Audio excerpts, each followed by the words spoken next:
Hi and welcome back to my YouTube channel.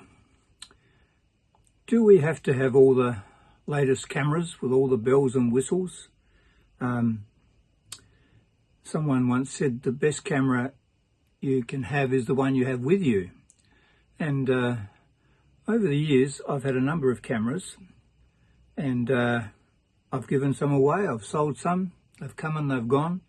Because I first started taking photos in 1970 and then have progressed all the way down through the years, more than 50 years ago now, taking photos, film first and then digital, and including movies and movie films and digital movie cameras and whatever. It struck me that you don't have to have the latest gear to still get a good photograph. And I'm going to coin a phrase here because I'm going to show you some photos of flowers, and I'll use that term that is well known in I don't know where it comes from, but it says a rose is a rose is a rose, and what I'm saying is a camera is a camera is a camera.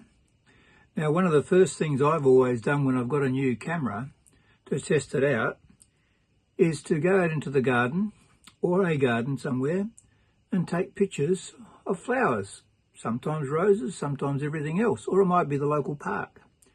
And that's a good way of testing out the camera. Now, I'm going to show you tonight a number of, so far I've got a list of about 28 cameras that I've either owned or don't own anymore or still have, digital. And there's one film camera thrown in here as well, I think, that I've had over the years. And I've used them. You know, quite often I'll just take photos in here when I'm testing a camera out. I'll take a photo of the bookshelf here and there and whatever, or the screen here, and see what it comes out like. That's the first thing I quite often do. And then I walk out in the backyard and I start taking photos of the plants. My wife's a keen gardener, so we've always got nice flowers and things around.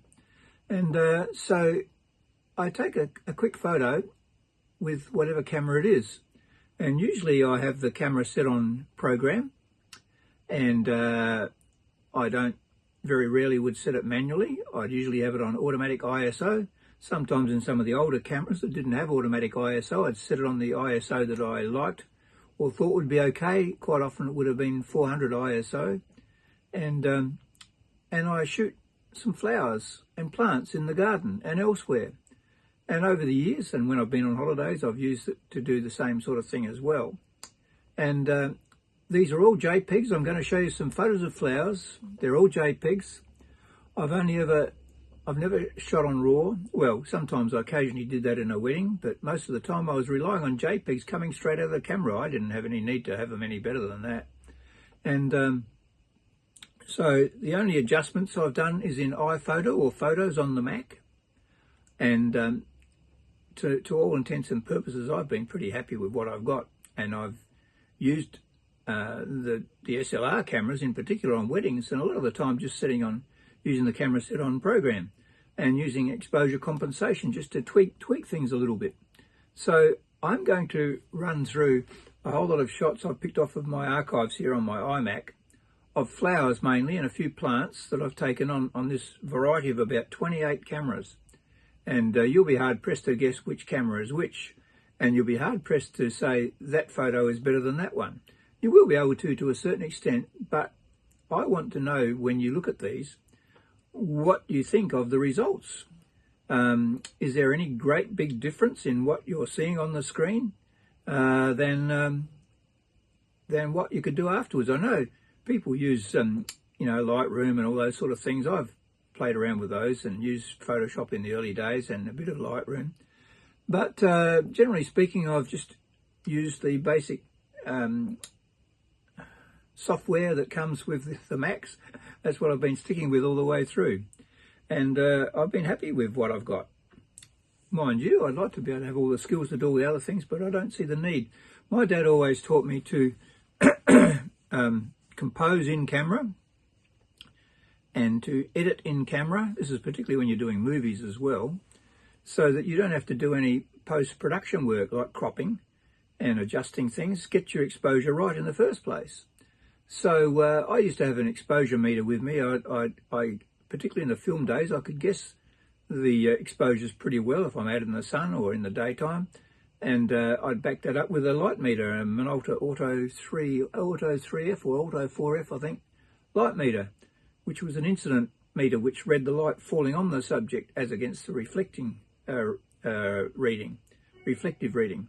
So generally speaking, I haven't had to do too much. I mean, I know everything about photography. Well, not everything about photography, but I know how the photographic triangle works. I know how to get good depth of field and blur out the backgrounds and all that sort of stuff, which lenses to use.